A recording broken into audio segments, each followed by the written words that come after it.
मास्तु चक्षुः पुनः प्राणमिह नो देहि भोगं द्योपस्येम सूर्यमुच्चरन्तमनुमदे मृडयानः स्वस्ति अमृतं वै प्राणामृतमापः प्राणानेव यदा स्थानमुपपह्यते श्रीमहागणपतये नमः। स्थिरो भव वरदो भव सुमुखो भव सुप्रसन्नो भव स्थिरासनं कुरु। हरिद्राभं चतुर्बाहुं हरिद्रावदनं प्रभुं पाशाङ्कुशधरं देवं मोदकं दन्तमेव च भक्ताभयप्रदातारं वन्दे विघ्नविनाशनम्। ॐ हरिद्रागणपतये नमः। अगजानन पद्मार्कं गजाननमहर्निशम् अनेकदन्तं भक्तानाम् एकदन्तमुपास्महे। ॐ गणानां त्वां गणपतिं हवामहे कविं कवीनामुपमश्रवस्तमम् ज्येष्ठराजं ब्रह्मणां ब्रह्मणस्पत सानः स्वर्णुनोतिभिः ॐ महागणपतये नमः। ध्यायामि ध्यानं समर्पयामि। ॐ महागणपतये नमः। आवाहयामि आवाहनं समर्पयामि। ॐ महागणपतये नमः। नवरत्नखचितदिव्यहेम सिंहासनं समर्पयामि। ॐ महागणपतये नमः। पादयोः पाद्यं समर्पयामि। ओम महागणपतये नमः। हस्तयो अर्घ्यं समर्पयामि। ओम महागणपतये नमः। मुखे आचमनीयं समर्पयामि। स्नानम् आपोहिष्टामयो भुवस्थानवूर्जे तदातन महेरणया चक्षुषे यो भास्यव तमो रसस्तस्य भासयते हनः उशतीरिव मातरः तस्मा अरङ्गमामवो यस्य क्षयाय जिन्वतः आपो जनयथाचनः। ओम महागणपतये नमः। शुद्धोदक स्नानं समर्पयामि।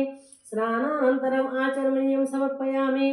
वस्त्रम् अभिवस्त्रा सुवसनान्यर्षाभिः धेनुः सुदूगाः पूयमानः अभिचन्द्रा भर्तवेनो हिरण्याभ्यश्वन् रथिनो देवसोमः।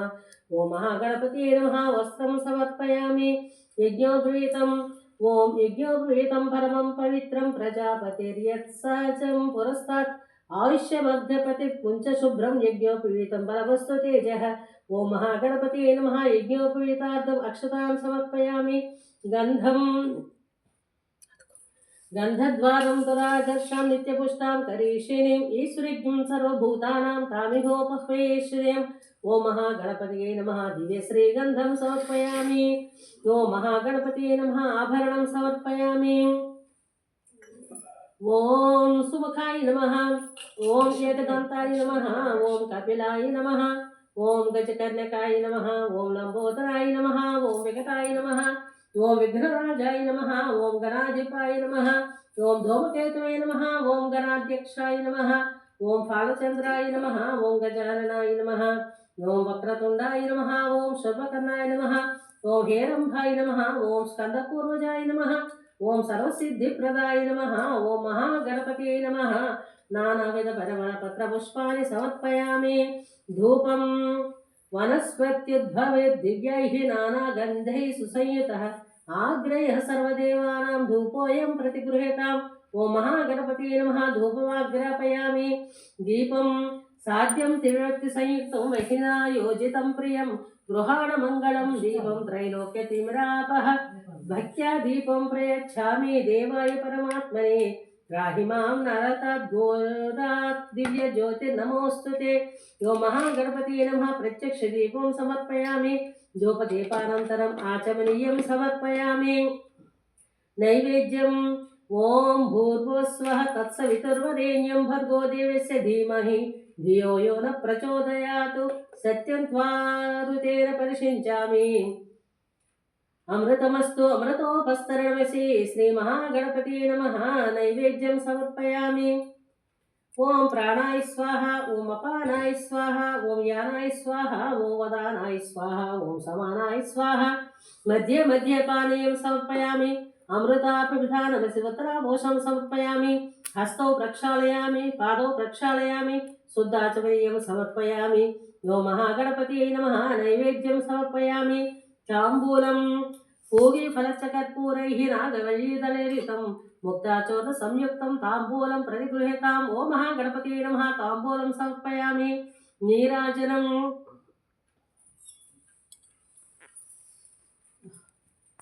वेदाहमेकं पुरुषं महान्तम् आदित्यवर्णं तमसस्तु पारे सर्वाणि रूपाणि विचित्य धीरः नामानि कृत्वाभिवदन् यदास्ते वो महागणपति नमः नीराजनं समर्पयामि।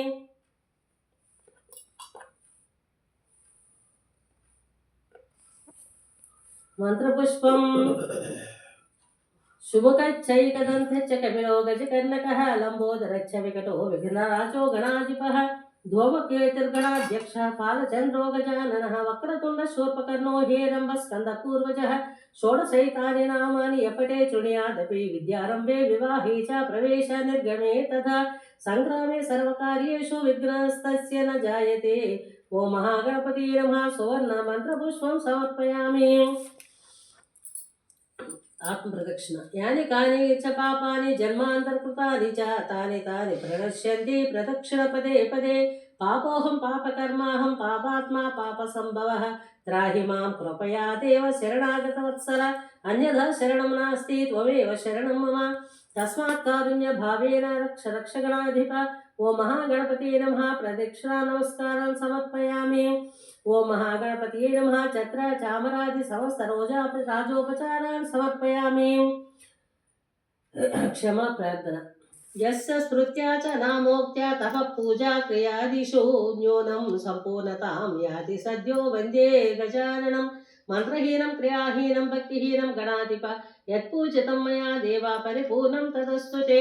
ओम वक्रतुंड महाकाय सूर्यकोटिसमप्रभ निर्विघ्नं कुरु मे देवा सर्वकार्येषु सर्वदा अनया ध्यानावाहनादि षोडशोपचार पूजाया भगवान् सर्वात्मकः श्री महागणपति सुप्रीतो सुप्रसन्नो वरदो भवन्तु। उत्तरे शुभकर्णे विघ्नमस्तु इति भवन्तो ब्रुवन्तु। उत्तरे शुभकर्मणि अविघ्नमस्तु। अकाल मृत्युहरणं सर्वव्याधि निवारणं समस्त पापक्षयं श्री महागणपति पादोदकं पावनं शुभं श्री महागणपति प्रसादं शिरसा गृह्णामि।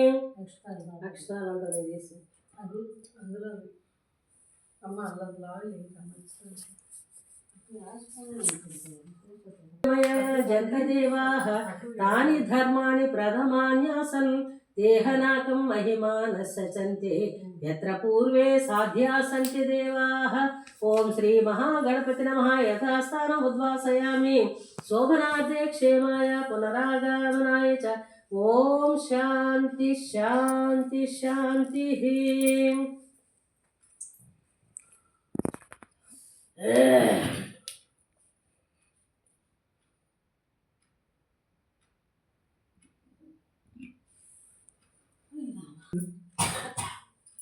आचमन చేసుకో। ओम केशवाय स्वाहा। ये देन मत करता है। ओम नारायणाय स्वाहा। ओम माधवाय स्वाहा। ओम गोविंदाय नमः। ओम विष्णवे नमः। ओम मधुसूदनाय नमः। ओम त्रिविक्रमाय नमः। ओम वामनाय नमः। ओम श्रीधराय नमः। ओम ऋषिकेशाय नमः। ओम पद्मनाभाय नमः। ओम दामोदराय नमः। ओम संकृष्णाय नमः। ओम वासुदेवाय नमः। ओम प्रद्युम्नाय नमः। ओम अनिरुद्धाय नमः। ओम पुरुषोत्तमाय नमः। ओम अदोक्षजाय नमः। ओम नारसिंहाय नमः। ओम अच्युताय नमः। ओम जनार्दनाय नमः। ओम उपेन्द्राय नमः। ओम हरे नमः। ओम श्री कृष्णाय नमो नमः। उत्तिष्ठन्तु भूतपिशाचाः के भूमिभारकाः एतेषामविरोधेन ब्रह्मकर्म समारभे। ओम भूम ओम भुवः ओम सुवः ओम महः ओम जनः ओम तपः ओम सत्यं ओम तत्सवितुर्वरेण्यं भर्गो देवस्य धीमहि धियो यो न प्रचोदयात्। ओम आपो ज्योतिरसोमृतं ब्रह्म भूर्भुवस्वर। ओम మన సంకల్పం చెప్పుకోవాలి। సంకల్పం నీరు పట్టుకో। ఓ మమ ఉపాత సమస్త దుర్దక్ష ద్వారా శ్రీ పరమేశ్వరం ఉద్దిశ్య శ్రీ పరమేశ్వర ప్రీత్యర్థం శుభే శోభన ముహూర్తే ఇది ఆంధ్ర బ్రాహ్మణ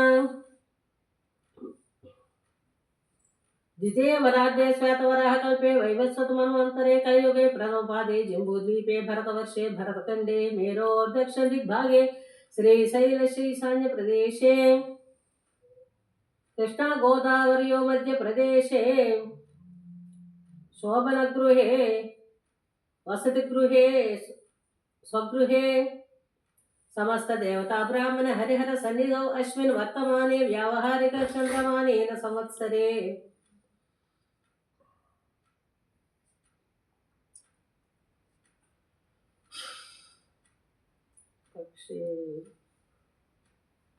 कृष्णपक्षं तिथौ वासरे शुभ नक्षत्रे शुभ योगे शुभ करणे एवं गुण विशिष्टायां शुभ तिथौ मम उपात्त समस्त दुर्दक्षे द्वारा श्रीराममुद्दिश्य श्रीराम प्रीत्यद्यं पुरुषलेंचो श्रीमान् गोत्र चित्कोंडि नामधेयस्य श्रीमत्स्य श्रीमती श्रीमत्या गोत्रवत्या नामधेयवत्यानियो स कुटुंबं क्षेमस्थैर्य वीर्य विजय अभय आयुरारोग्यैश्वर्याभिवृद्ध्यर्थं धर्मार्थ काम मोक्ष फल पुरुषार्थ सिद्ध्यर्थं पुत्र पौत्राभिवृद्ध्यर्थं सकलविध मनोवांछा फल सिद्ध्यर्थं श्रीराममुद्दिश्य श्रीराम प्रीत्यर्थं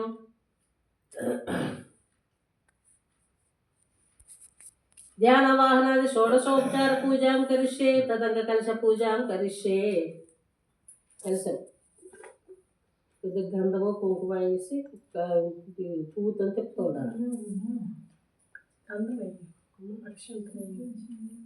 ఏంటో అలా ముంచి ఇస్తే అయిపోతుంది తీసేసి 2 లక్షలు కలిసి దిగక్కర్లేదు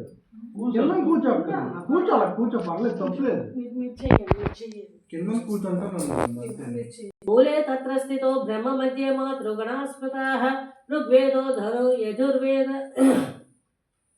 ऋग्वेदो अध यजुर्वेद सामवेदो ह्यतर्वणः अङ्गैश्च सहिताः सर्वे कलशाम्बु समाश्रिताः गङ्गे च यमुने चैव कृष्णे गोदावरी सरस्वती नर्मदा सिन्धु कावेरौ जलेऽस्मिन् सन्निधिं कुरु సంతృప్తి దేవుడి మీద మన మీద ఉంటుంది ఓం అపవిత్ర పవిత్రో వా సర్వావస్థాంగతోపి వా యస్మృత్సే పుండరీకాక్షం స బాహ్యభ్యాంతర శుచిః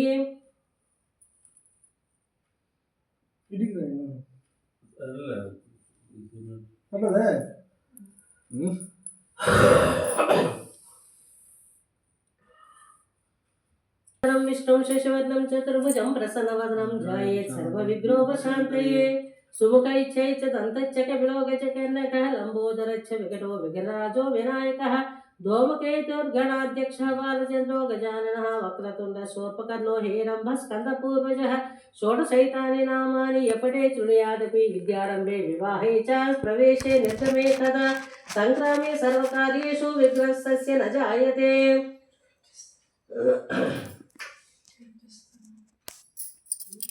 ओम नमः ध्यायामि ध्यानं समर्पयामि ओम श्री त्रिनाथ नमः आवाहयामि आवाहनार्थं अक्षतान् समर्पयामि ओम त्रिनाथ नमः नवरत्नखचित सिंहासनं समर्पयामि ओम श्री त्रिनाथ नमः स्तवर्ग्यं समर्पयामि ओम श्री त्रिनाथ नमः पादोपाद्यं समर्पयामि ओम श्री त्रिनाथ नमः चवनीयं समर्पयामि अर्घ्यं भाग्यमाचरणं मोदकवाटि पुत्रलोलु ओम श्री त्रिनाथ नमः मधुपर्कं समर्पयामि ओम श्री त्रिनाथ नमः पञ्चामृतस्नानं समर्पयामि ओम श्री त्रिनाथ नमः सुदोदकस्नानं समर्पयामि ओम श्री त्रिनाथ नमः वस्त्रयुग्मं समर्पयामि ओम श्री त्रिनाथ नमः उपवीतं समर्पयामि यज्ञोपवीतम् ओम त्रिनाथ नमः गन्धान् समर्पयामि स्वभाव सुंदरांगाय नानाशक्त्याश्रयायते भूषणानि विचित्राणि कल्पयामि यमरार्चितः ओम श्री त्रिनाथ नमः आभरणान् समर्पयामि ओम श्री त्रिनाथ नमः अक्षतान् समर्पयामि ओम श्री त्रिनाथ नमः पुष्पाणि समर्पयामि ओम भूतात्मने नमः ओम अव्ययाय नमः ओम पुरुषाय नमः ओम परमात्माय नमः ओम बलाय नमः ओम भूतकृते नमः ओम शर्वाय नमः ओम मुकुंदाय नमः ओम अमेयात्मने नमः ओम शुभप्रदाय नमः ओम कृते नमः ओम पापनाशाय नमः ओम तेजसे नमः ओम गणपते नमः ओम योगाय नमः ओम दीर्घाय नमः ओम सुतीर्घाय नमः ओम विघ्ने नमः ओम प्राणादाय नमः ओम मधुवे नमः ओम पुनर्वसवे नमः ओम माधवाय नमः ओम महादेवाय नमः ఓం సిద్ధయే నమః ఓం శ్రీబలాయ నమః ఓం నవనాయకాయ నమః ఓం హంసాయ నమః ఓం బలినే నమః ఓం బలాయ నమః ఓం ఆనందదాయ నమః ఓం గురవే నమః ఓం మాధవాయ నమః ఓం మల్లాయ నమః ఓం బుద్ధవే నమః ఓం పద్మనాభాయ నమః ఓం సుఫలాయ నమః ఓం జ్ఞానదాయ నమః ఓం జ్ఞానినే నమః ఓం శిశుబింద్వాయ నమః ఓం పవనాయ నమః ఓం ఖగాయ నమః ఓం సర్వవ్యాపినే నమః ఓం రామాయ నమః ఓం నిర్భయే నమః ఓం సూర్యాయ నమః ఓం ధన్వినే నమః ఓం అనాదినధరాయ నమః ఓం పవిత్రాయ నమః ఓం నిమాయ నమః ఓం పవిత్రే నమః ఓం విక్రమాయ నమః ఓం కాంతాయ నమః ఓం మహేశాయ నమః ఓం దేవాయ నమః ఓం అనంతాయ నమః ఓం మృదవే నమః ఓం అక్షమాయ నమః ఓం తారాయ నమః ఓం హంసాయ నమః ఓం వీరాయ నమః ఓం ఆదిదేవాయ నమః ఓం సులభాయ నమః ఓం తారకాయ నమః ఓం భాగ్యదాయ నమః ఓం ఆధారాయ నమః ఓం శౌరాయ నమః ఓం శౌర్యాయ నమః ఓం వరుడాయ నమః ఓం శంభవే నమః ఓం సుకృతినే నమః ఓం తపసేన నమః ఓం భీమాయ నమః ఓం గదాయ నమః ఓం కపిలాయ నమః ఓం లోహితాయ నమః ఓం సమాయ నమః ఓం అజాయ నమః ఓం పశవే నమః ఓం విశ్వాయ నమః ఓం మాయాయ నమః ఓం కవయే నమః ఓం వేదాంగాయ నమః ఓం వామనాయ నమః ఓం విశ్వతేజాయ నమః ఓం వేద్యాయ నమః ఓం సంహారాయ నమః ఓం ధవనాయ నమః ఓం దుష్టవంశాయ నమః ఓం భద్రకాయ నమః ఓం మూలాధారాయ నమః ఓం అజాయ నమః ఓం వజ్జితాయ నమః ఓం ఈశానాయ నమః ఓం పర్వతే నమః ఓం మహాదేవాయ నమః ఓం శుభదాయ నమః ఓం పరాత్పరాయ నమః ఓం క్రోరనాశనే నమః ఓం భోగాయ నమః ఓం శుభసంధాయ నమః ఓం పరక్రమాయ నమః ఓం సతీసాయ నమః ఓం సత్ఫలాయ నమః ఓం దేవదేవాయ నమః ఓం బ్రహ్మాయ నమః ఓం విష్ణవే నమః ఓం మహేశ్వరాయ నమః ఓం త్రిమూర్తి స్వరూపాయ నమో నమః. ధూపం. ఓం శ్రీ త్రినాథ నమః ధూపమాగ్రపయామి. దీపం. ఓం శ్రీ త్రినాథ నమః సాక్షాత్ దీపం దర్శయామి. నైవేద్యం. ఓం శ్రీ త్రినాథ నైవేద్యం సమర్పయామి. ఓం భూర్భువస్వ ఓం తత్సవితుర్వరేణ్యం భర్గో దేవస్య ధీమహి ధియో యో న ప్రచోదయాత్ సత్యం త్వత్తేన పరిశించామి. అమృతమస్తు అమృతోమస్తే నమసి. ఓం ప్రాణాయ స్వాహ ఓం అపానాయ స్వాహ ఓం యానాయ స్వాహ. మధ్య మధ్య పానీయం సమర్పయామి. తాంబూలం. ఓం శ్రీ త్రినాథ నమః తాంబూలం సమర్పయామి. నీరాజనం. ఓం శ్రీ త్రినాథ నమః కర్పూర నీరాజనం సమర్పయామి.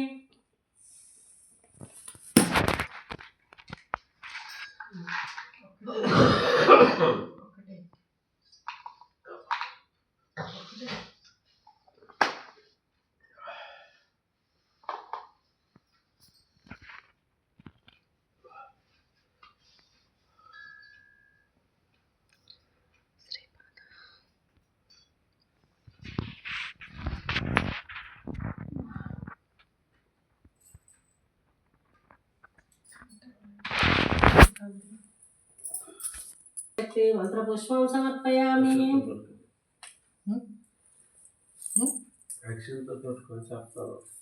ప్రదక్షిణం కర్మచండి. ఓం శ్రీ త్రినాథ నమః మన పూజాంచ కరిష్యే. ఛత్రమాచ్ఛాదయామి చామరం విజయామి నృత్యం దర్శయామి. నృత్యం దర్శనం వాద్యం ఘోషయామి. సమస్త రాజోపచార భక్తోపచార పూజాం సమర్పయామి. యస్య స్మృతయా చ నామోక్త్య తపం పూజా క్రియాదిషు యాన సంపూరతాయాంతి సద్యో వందే తమచ్యుతం.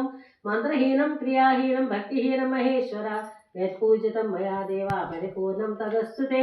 అనయా ధ్యాన వాహనాది షోడశోపచార పూజాయా చ భగవాన్ సర్వాత్మక శ్రీ త్రిమూర్తి శ్రీ త్రినాథ సుప్రీత సుప్రసన్నో వరదో భవతు. ఏతత్ ఫలం శ్రీ తులసి సహిత విష్ణు అర్పణ వస్తు అని నక్షత్రం నీటిలో పాటు వదిలే నీటితో కొంచెం నక్షత్రాలు పట్టుకుని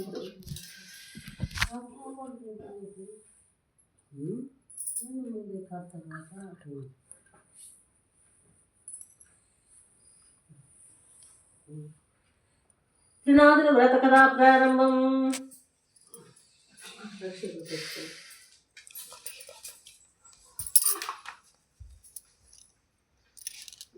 భక్తులేనండి, ఈ త్రినాథుల చరిత్రము మాటి మాటికి వినుటకు అమృతం వలె నుండును. శ్రీపురం అనే గ్రామం నందు మధుసూదనుడను ఒక బ్రాహ్మణుడు ఉండేవాడు. మిక్కిలి దరిద్రుడు ఒకడు వచ్చే భిక్షమెత్తుకుని జీవించేవాడు. ఆ బ్రాహ్మణుడు కుమారుడు జన్మించెను. తల్లికి పాలు చాలనందున ఆ బాలుడి శరీరము దినదినము కృషించుతున్నది. ఆ బాలుడు చిక్కుపోవచ్చున్నందున ఆ బ్రాహ్మణుని భార్య పెనిమిడితో ఇట్లు పలికిన, అయ్యా, నేను చెప్పిన మాట శ్రద్ధగా వినండి. మన పిల్లవానికి పాలు నిమిత్తము పాలు గల ఆవును ఒకటి తీసుకొని అని చెప్పగా ఆ మాట విని భర్త ఏమని చెప్తున్నాడంటే, ఓసి, నీకు వెర్రి పట్టిందా? మనం చూడగా కడుబీద వారం, పాలు ఇచ్చే ఆవు ఏలోగం దొరుకుతుంది. ధనరత్నములు మన వద్ద లేవు. నేను లోకంలో ఏ విధంగా ధన్యత పొందుతాను? ఎవరికైతే ధన సంపదలు కలిగి ఉండనో వారికే లోకమంతా మర్యాదలు చేస్తుంది. అట్టి వారికే లోకమంతా భయపడతారు. మన వంటి భేదవారిని ఎవరు అడుగుతారని బ్రాహ్మణుడు చెప్పాను. భార్య మిగులు దుఃఖించినదై, ఓ బ్రహ్మదేవుడా, నీవు మా వంటి భేదవారింట్లో ఈ బిడ్డను ఎందుకు పుట్టించావు? ఏమి తిని ఈ బిడ్డ బ్రతుకుతాడు? ఈ శిశుహత్య నాకు చుట్టుకుంటుందని దుఃఖించుచుండగా పిల్లవాని ఘోష చూసి ఏమీ తోచగా ఆ బ్రాహ్మణుడు చింతాక్రాంతుని విచారించి తన ఇంటిలో ఉండిన కమండలం వగైరా చిల్లర సామాను సంతలో అమ్మి ఆ వచ్చిన సొమ్ము 5 రూపాయలు జాగ్రత్తగా పట్టుకుని వెళ్ళి భార్య చేతికి ఇవ్వగా ఆమె ఆ సొమ్ము చూచి సంతోషించి పెనిమిటిని చూసి, అయ్యా, ఈ సొమ్మును తీసుకువెళ్ళి పాలు ఇచ్చి ఆవును కొని తీసుకురండి అని చెప్పారు. అట్లు భార్య చెప్పిన మాటల ప్రకారము బ్రాహ్మణుడు ఆ రూపాయలు పట్టుకుని గ్రామము తిరిగాను. ఇట్లు తిరుగుతూ పెద్ద భాగ్యవంతుడు ఒక షావుకారు ఉండే గ్రామానికి వెళ్ళాను. ధనధాన్యాలు పరిపూర్ణమై కుబేరుడితో ఆ షావుకారు సరి సమానముగా ఉన్నాడు. అతడు ఆవులన్నీ పాలతో నిండి ఉన్నవి. దైవ ఘటన మాత్రం మరో విధంగా అయినది. తన ఆవులలో బోధ అనే ఆవు ఉండెను. అది మిగులు దుష్టబుద్ధి కాదు. బయటకు మేతకు వెళ్తే పరుల వ్యవసాయంలో చొరబడి తినివేస్తుంది. ఒక దినమున షావుకారు చూస్తుండగానే పెద్దవారి పొలంలో ఒక చొరబడి పండిన పంటను తిరివేయించుండేది. అది చూచి షావుకారు అతి కోపంతో ఏమనుకున్నాడంటే, ఇక దీని ముఖం చూడకూడదు, ఆవును ఇప్పుడే అమ్మి వేస్తాను. ఇది 50 రూపాయలు అయినప్పటికీ నాకు మంజూరు లేదు. ఇప్పుడు బేరం వచ్చిందో 5 రూపాయలకి ఇచ్చి వేస్తాను అనేసరికి మధుసూదనుడనే బ్రాహ్మణుడు ఆ మాటలు విని షావుకారుతో ఇట్లను, షావుకారు, వినండి, 50 రూపాయల ఖరీదు కల ఆవు అయినప్పటికీ అందువలన మీకు మంజూరు లేదు. ఆ 5 రూపాయలు నేనే ఇస్తాను. ఆవు దూడ రెంటిని నాకు ఇచ్చించాలని అనగానే, ఓ బ్రాహ్మణుడా, నీకు వెర్రి పట్టిందా అని షావుకారు అని. అంత బ్రాహ్మణుడు, మీరు షావుకారు అయి ఉన్నారు, నీ మాట మీరు నిలుపుకోండి, మాట తప్పితే మీరు అసత్యవంతులు అవుతారని అన్నాడు. ఆ బ్రాహ్మణుడు అన్న మాటలు షావుకారు విని తన మెదలో విచారించి తెలియక అనివేసినాను, ఈ బ్రాహ్మణుడు ఎక్కడి నుండి వింటున్నాడు? ఈ ఆవును అతనికి ఇవ్వకపోతే నాకు అసత్యం ప్రాప్తించను కదా అని బ్రాహ్మణుని చూచి చెయ్యి చాచినాడు. వెంటనే సొమ్ము పుచ్చుకొని ఆవును దూడను బ్రాహ్మణునికి షావుకారు ఇచ్చేశాడు. ఆ ఆవును చూడగానే బ్రాహ్మణ స్త్రీ చంద్రుడు చూచిన కనుము వలె సంతోషపడ్డు. వెంటనే పాలు పితికి కుమారునికి పోసి ఆనందం పొందింది. ఇట్లు కొన్ని దినములు గడిచిన తర్వాత ఆవు ఎటుపోయిందో కనిపించలేదు. రొద్దుపోయేడు వేళయ్యింది. ఆవు రాకపోవటం చూసి బ్రాహ్మణుడు వెతకబోయినాడు. వీధుల్లోనూ సమీపంలో ఉన్న వ్యవసాయ భూముల్లోనూ చూచాను, ఆవు కనిపించలేదు. తెల్లవారగానే నిద్ర మేల్కొని ఆవును వెతుకుటకై బయలుదేరి కొంత దూరం నడిచి వెళ్ళి తోటలో ఒక చెట్టును చూచినాడు. అది ఒక్క గొప్ప మర్రి చెట్టు.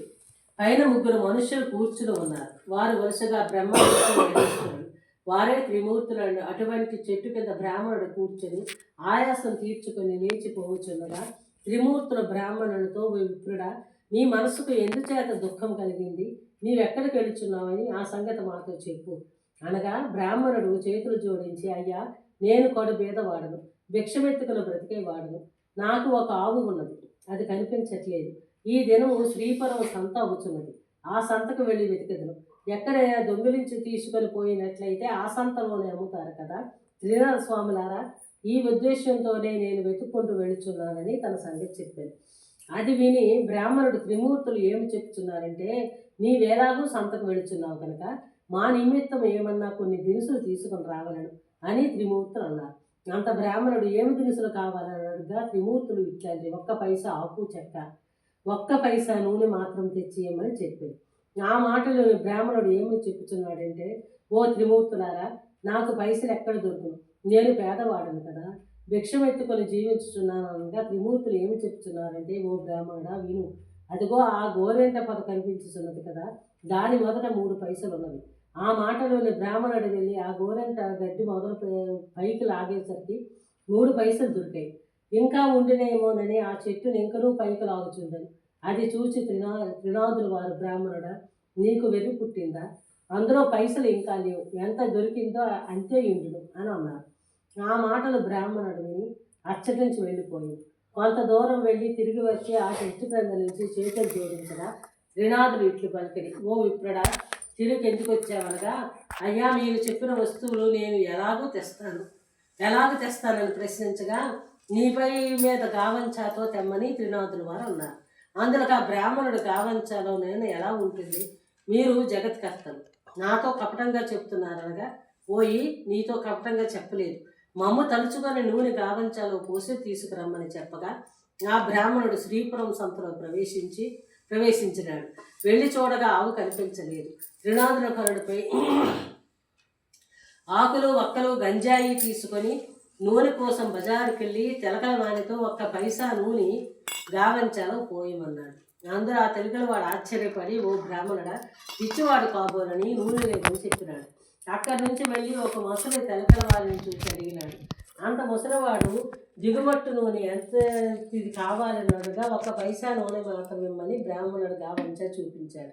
తెలకల వాడు, ఈ బ్రాహ్మణుడు వికారవాడు కాబోడు, వీరిని మోసం చేసి పైసలు తీసుకుంటానని ఆలోచించి కొలత పాత్ర తిరగవేసి నూనె కొలత వేసి ఇచ్చినాడు. విప్రుడు గావంచా చెంగు పట్టుకొని అచ్చటి నుంచి వెళ్ళిపోయాడు. అంతే, తెలుకుని వాని కొండలోనూ కొంచెమైన లేకుండా పోయింది. అది చూసి తెలుకుల వాడు మూర్చపోయినాడు. తెలుకల వాళ్ళందరూ పరుగెత్తుకొచ్చి ముసలివాని ముఖంపై నీళ్లు చల్లి సేద తీర్చి కూర్చుని పెట్టినారు. ఏమి చెప్పుదునో, ఎక్కడి నుంచో ఒక బ్రాహ్మణుడు వచ్చి గిద్దెన నూనె కొన్నాడు. ఇప్పుడు ఇట్లు వెళ్ళినాడు. కుండలో చూడగానే నూనె లేదనగా చెప్పగా అందరూ విచారించినారు. ఆ విప్రుడు మా వద్దకు వచ్చి మమ్మ కూడా నూనె అడిగినాడు. లేదని అనగా వెళ్ళిపోయాడు. ఈలాగున అందరూ విచారించి పరుగెత్తుకుని విప్రుడు వద్దకు వెళ్ళి ఇలా అన్నారు, విప్రుడా, మీరు నూనె కొన్నారు కదా, అది కొలతకు తక్కువగా ఉన్నది, పూర్తిగా ఇచ్చి వేస్తాం, పట్టుకుని వెళ్ళండి అన్నారు. మళ్ళీ విప్రుడు సంతకు వెళ్ళాడు. ఈసారి ముందు తెచ్చిన దొత్తతోనే చమురు సరిగా కొలవగా ఎప్పటి వల్లే దొత్త భర్తీ అయిపోయింది. అది చూచి ముచ్చట తెలకల వాడు ఆనందం చెప్పడాలో కాకపోయింది. విప్రుడు గావంచాలో చమురు ఉంచినారు.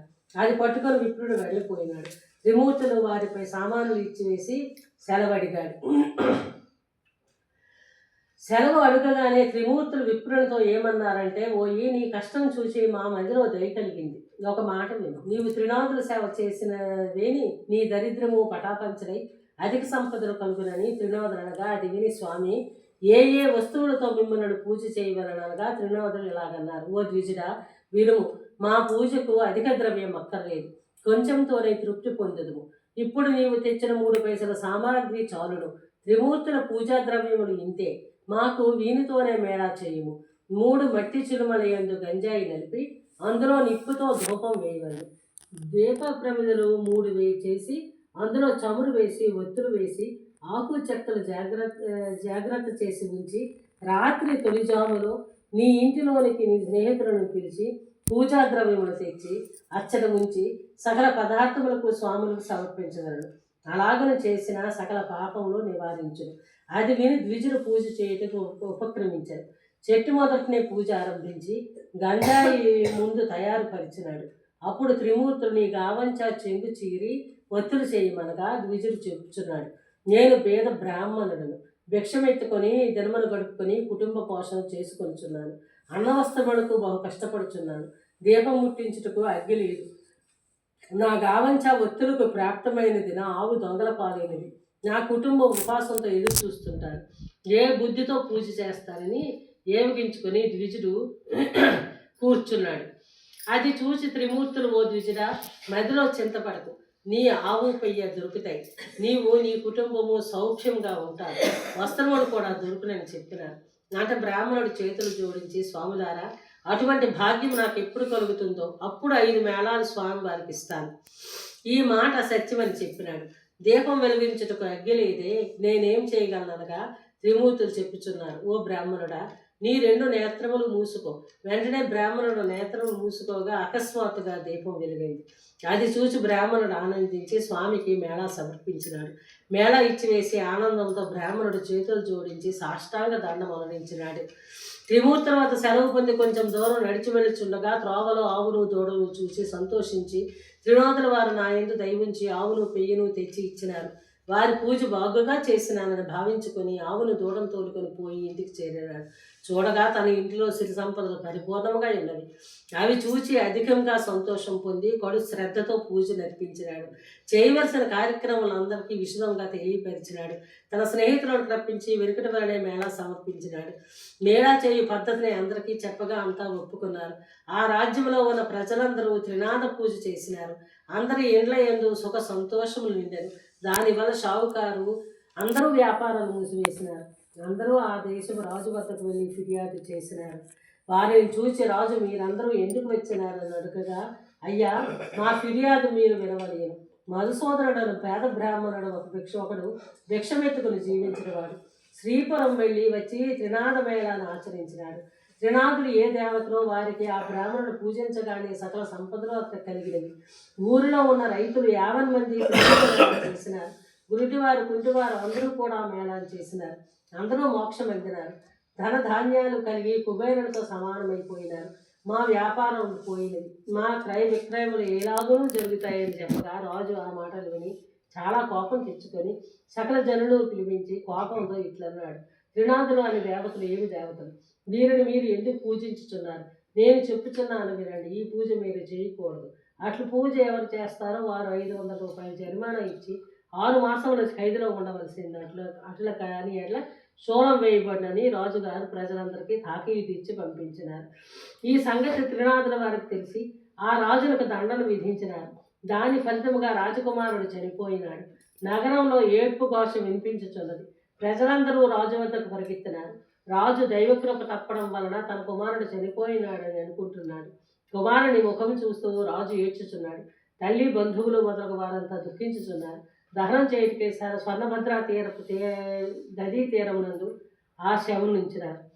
త్రినాథులను దయకలిగినది. రాజకుమారుని బ్రతికించు వేయటమా, మనకు పేరు ప్రఖ్యాతులు కలుగునని బాగుగా ఆలోచించి బ్రాహ్మణ రూపంలో ఆ శ్మశానముకు వచ్చినారు. రాజును వారి సమూహమును చూచి, మీరందరూ ఈ నదీ తీరములకు ఎందుకు వచ్చినారు? ఏల విచారంగా కూర్చున్నారు. ఈ పిల్లవాడు ఎందుకు పండుకొని ఉన్నాడు? ఇతని శరీరంలో చల్లదనం కలదే అని అడుగగా అంతా త్రిమూర్తులతో ఇలా అన్నారు, మీతో ఏమి చెప్పగలం? రాజకుమారుడు చనిపోయినాడు. ఈ రాజేమి దోషం చేసినో కానీ ఇతడు చనిపోయినాడు అనగా ఆ కుర్రవాడు చనిపోలేదు. త్రినాథుల వారికి రాజు అపరాధం చేసినందున ఈ చావు కలిగింది. ఇప్పుడు మీరందరూ త్రినాథులను భజించితే ఈ బాలుడు లేచి కూర్చుంటాడు.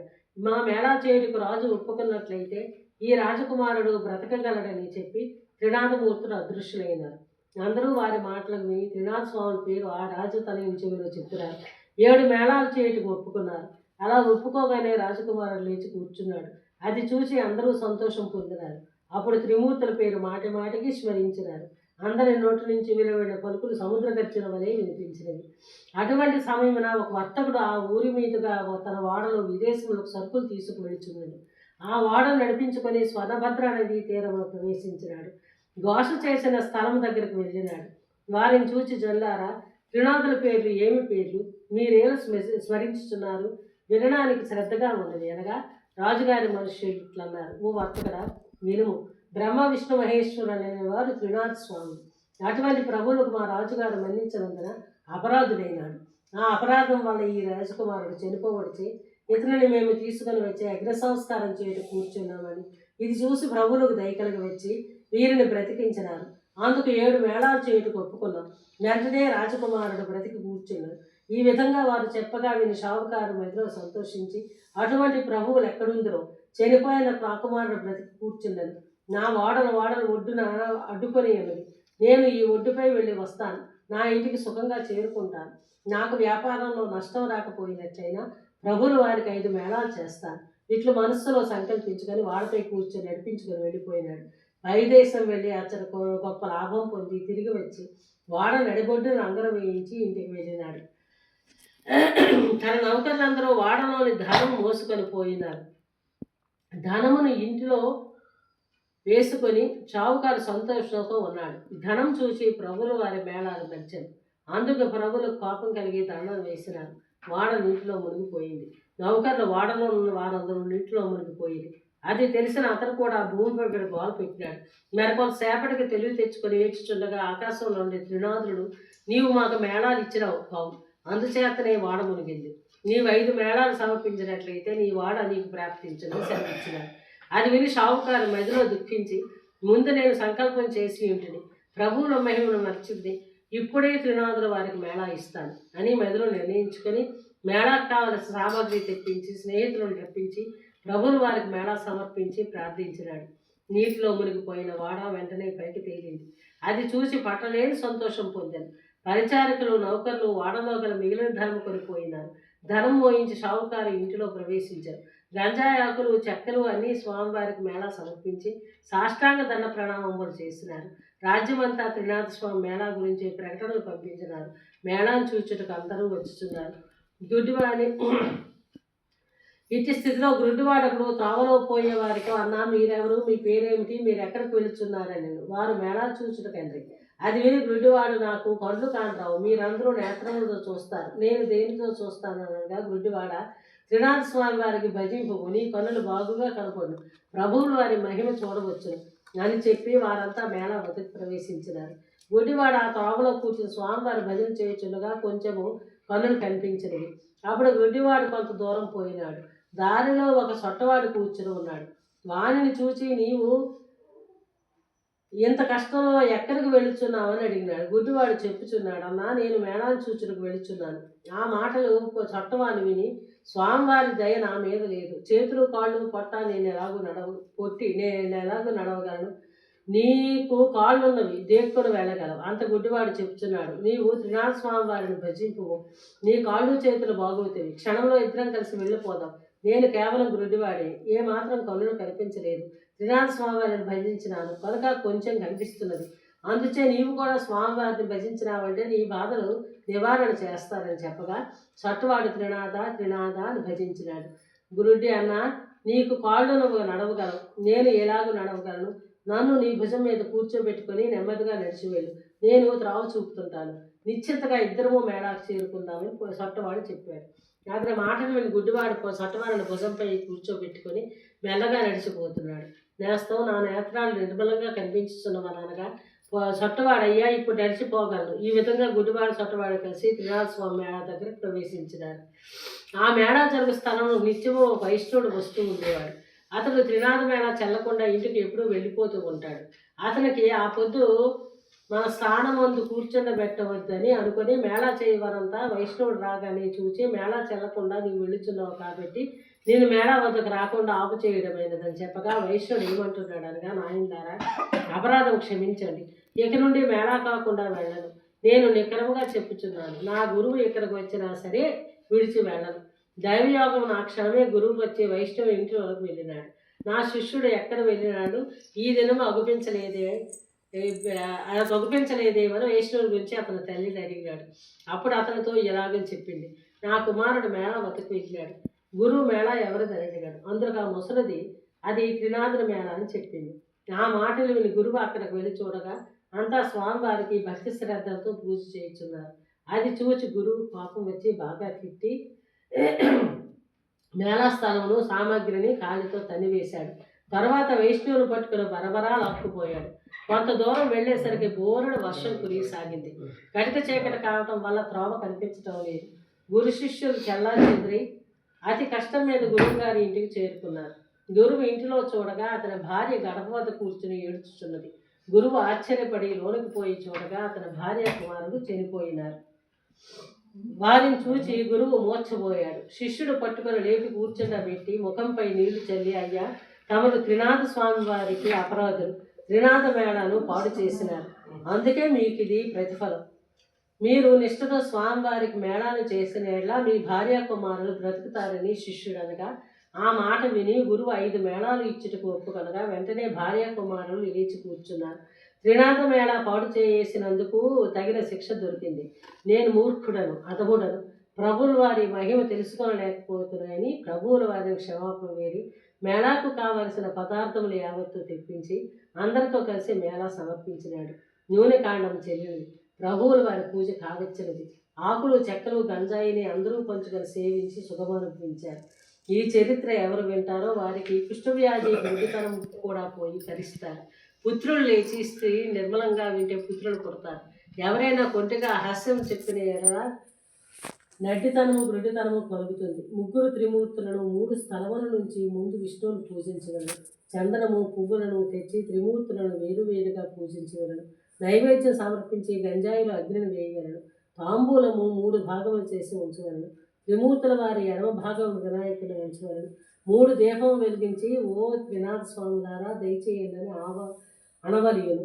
అంతా సమర్పించి త్రినాథ స్వామి వారి పాదంపై పడగలను. అందరూ నిర్మలమైన మనస్సుతో కూర్చుని కథ వినగలను. ప్రసాదం అందరూ పంచుకొని సేవించగలను. ఈ విధంగా త్రినాథులను పూజించి తరించండి. సీతాదాసు ఈ కథను చెప్పి ఉన్నారు. మన